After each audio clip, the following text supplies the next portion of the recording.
안녕하세요. 반갑습니다. 이공영 강사입니다. 밖에 번개 치는 거 봐.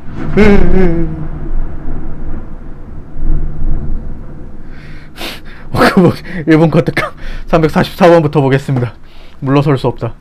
1번은 이제 판례였죠. 그 확성장치의 최고 출력 내지 소음을 제한을 해야 되는데, 우리가 확성장치의 최고 출력 내지 소음 규제 기준에 관한 규정을 두고 있지 않은 것이 우리가 환경권을 침해한다. 과소보호금지 원칙에 위배돼서 환경권을 침해하죠. 그래서 맞는 지문입니다.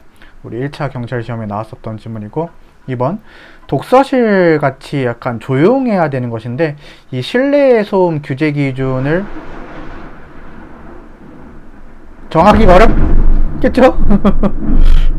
왜 이래? 정하기가 어렵겠죠? 그래서 여러분들 옷 부시럭거리는 소리, 그 다음에 기침하는 소리, 다리 떠는 소리, 이런 것들을 어떻게 다 일일이 규정할 수 있겠어요. 그래서 이렇게 독서실 같은 곳에 정원을 조용해야 되는 사업장에 실내 소음을 기준을 만들어야 될 입법 의무까지는 없다. 이렇게 읽으면 되겠고, 3번. 자, 환경권의 행사는 법률에 의해서 구체적으로 정해집니다.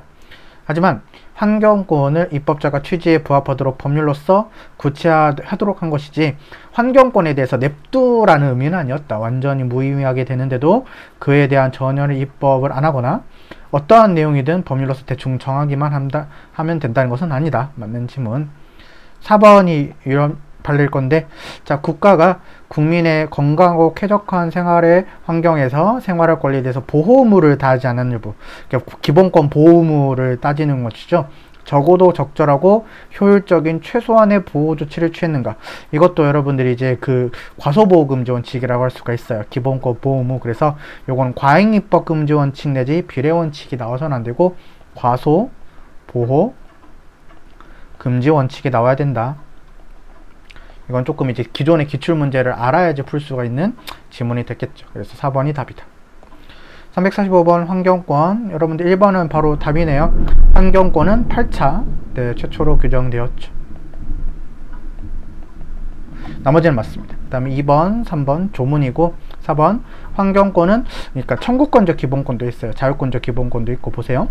국민은 국가로부터 건강하고 쾌적한 환경을 향유할 수 있는 자유를 침해당하지 않을 권리, 자유권적 성격도 있고, 일정한 경우에는 국가에 대해서 건강하고 쾌적한 환경에서 생활할 수 있도록 요구할 수 있는 권리도 있다. 사회권적 기본권이나 청구권적 기본권의 성격도 있다. 그래서 종합적 기본권이다. 그래서 답은 1번이 되겠습니다. 346번. 네, 아까도 우리가 공부했지만 헌법은 환경권을 보장하기도 하고 권리로서 보장하기도 하고 우리 국민들이 환경을 지켜야 된다라는 의무도 같이 부과하고 있다. 맞는 지문.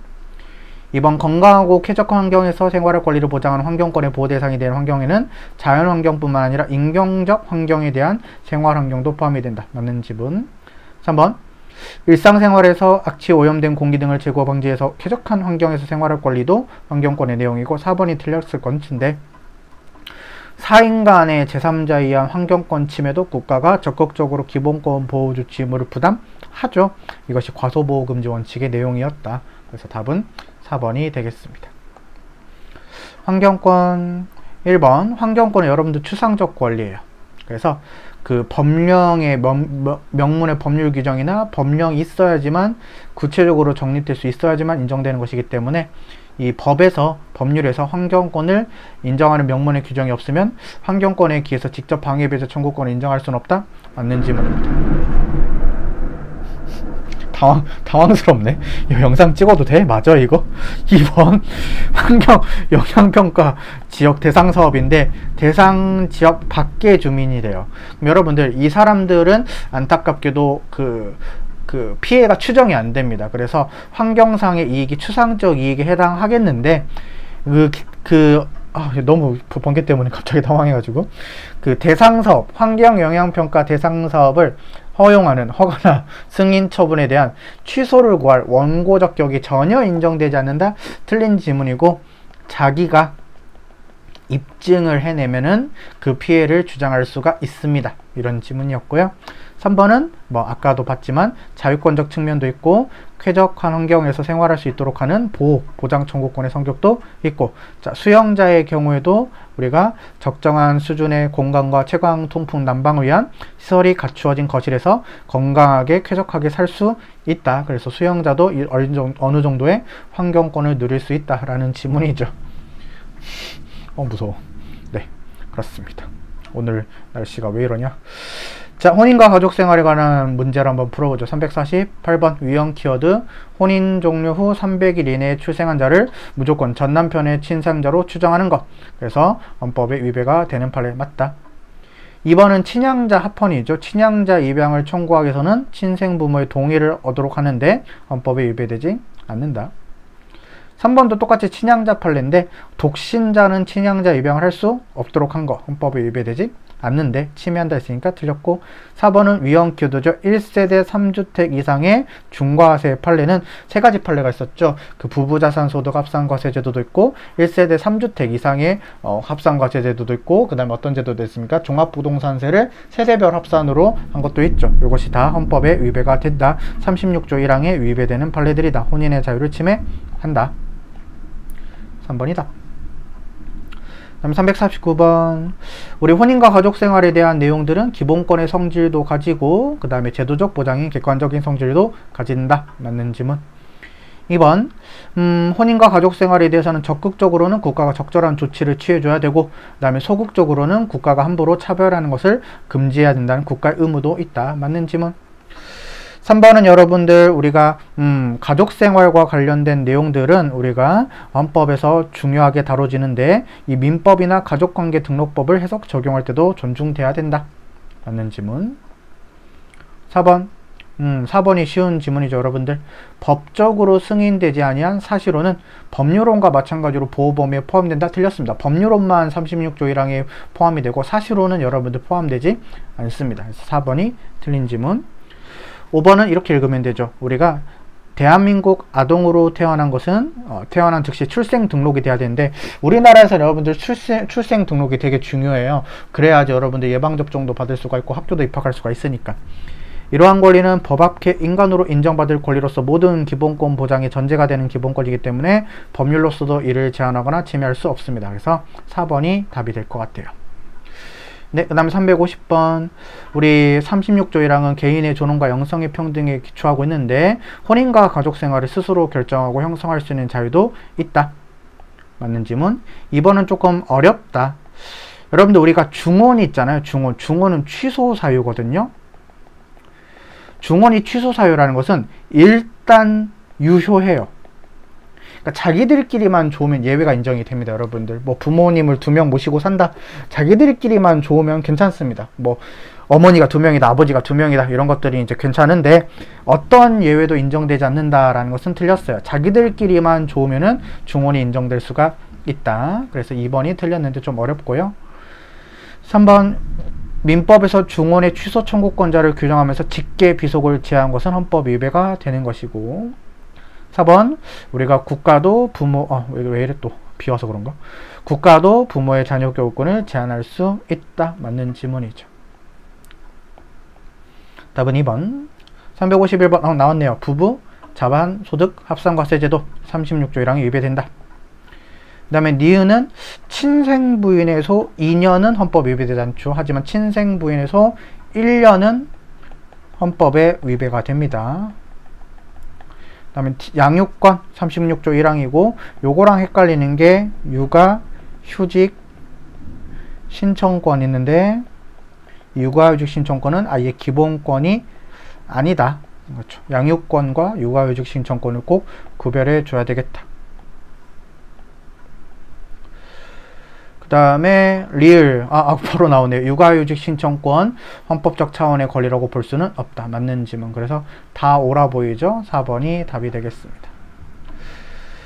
자, 우리 상속권 관련된 판례인데 위헌 키워드는 우리가 상속 개시 있음을 안 날로부터 3개월 이내 한정 승인이나 포기를 못하면은 단순 승인을 한 것으로 본다. 이게 여러분들 어떤 문제가 있냐면 먼 친척이 죽었다고 해가지고 그 먼 친척이 돈을 갚아라 라고 이렇게 딱 왔는데 그걸 내가 왜 갚어? 이렇게 생각을 하는 거예요. 그래서 3개월 동안 아무것도 안 해. 그러면 경우에는 여러분들 그 빚을 다 떠안아야 된다는 것은 너무 지나치죠. 그래서 여러분들 그 사람이 귀책 사유 없이 상속 채무가 적극 재산을 초과하는 사실을 알지 못했어요. 너 상속받아야 되니까 상속받아 이렇게만 통지가 왔어요. 이렇게 했을 때 뭐지 해가지고 먼 친척이니까 나랑 상관없겠지 이렇게 멍 때리고 있으면은 단순 승인이 돼서 빚을 다 떠안아야 됩니다. 이것은 너무 지나치다. 그래서 혼인과 가족생활 등을 침해하는 판례다. 위배된다잉? 왜 이러니 진짜. 그 다음에 상속회복 청구권은 두 가지가 판례가 있죠. 상속권의 침해가 있은 날부터 하는 것은 헌법 위배되지 않지만 비했을 때 상속 개시 시부터 10년으로 규정한 것은 위헌인 판례가 있었죠. 2번 판례는 합헌 판례인데 틀렸다고 했으니까 틀렸다. 그 다음에 3번 상속회복 청구권에 대해서 단기의 제척기간 이게 3년이 있거든요. 이게 3년, 10년이에요. 3년도 적용이 됩니다. 헌법이 위배되지 않고요. 4번 상속재산에 대해서 포괄 당연승계주의 상속을 받게 되면 골라서 먹을 수 있는 게 아니라 우리가 재산도 상속받고 빚도 다 상속받게 돼요. 이렇게 되는 것이 헌법이 위배되지 않는다. 왜냐면 돈 빌려준 사람들도 생각을 해야 되니까. 선생님 그럼 어떻게 해요? 빚이 더 많으면 어떻게 돼요? 하면은 우리가 그 한정승인이라든지 상속 포기를 하면 됩니다.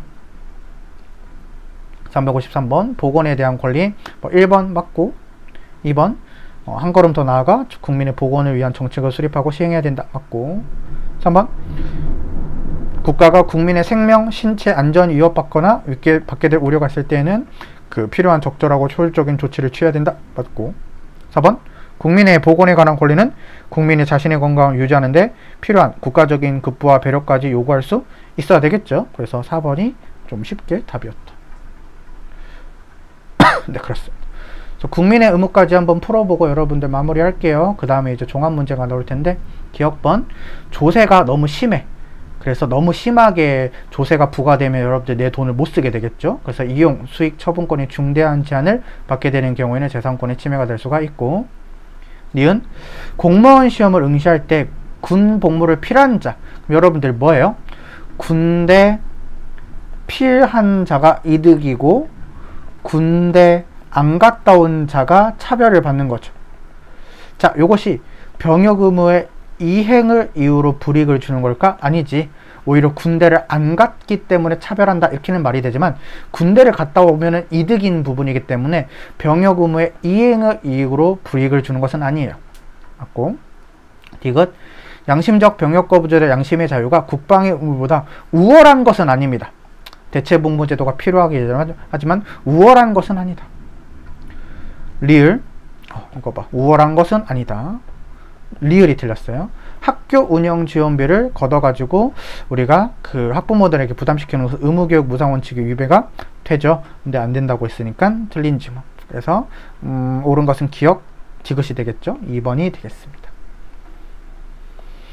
355번 1번이 바로 답인 것 같은데 우리 병역 의무의 불이행으로 인한 처우 같은 경우에는 법적인 불이익만 의미하고 사실상 경제상 불이익을 모두 포함하는 것은 아니다. 1번이 답이고요. 입영을 위해 개별 이동 중인 자 안타깝게도 국가유공자의 대상에서 제외가 됩니다. 이게 군대 가면서 가는 길에 이제 사고가 나는데 요게 이제 헌법에 위배되지는 않습니다. 슬픈 판례.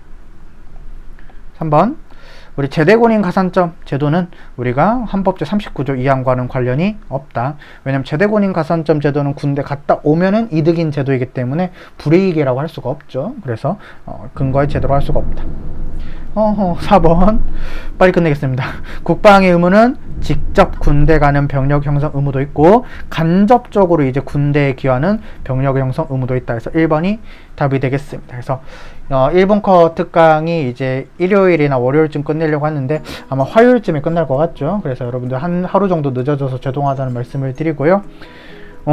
마지막은 이제 그 종합 문제가 남아있죠. 그건 이제 한 번에 끊어내가지고 최종적으로 그 워크북 1분 컷 커리큘럼을 유튜브 커리큘럼을 마칠 수 있도록 하겠습니다. 고생 많으셨어요 여러분들. 고맙습니다.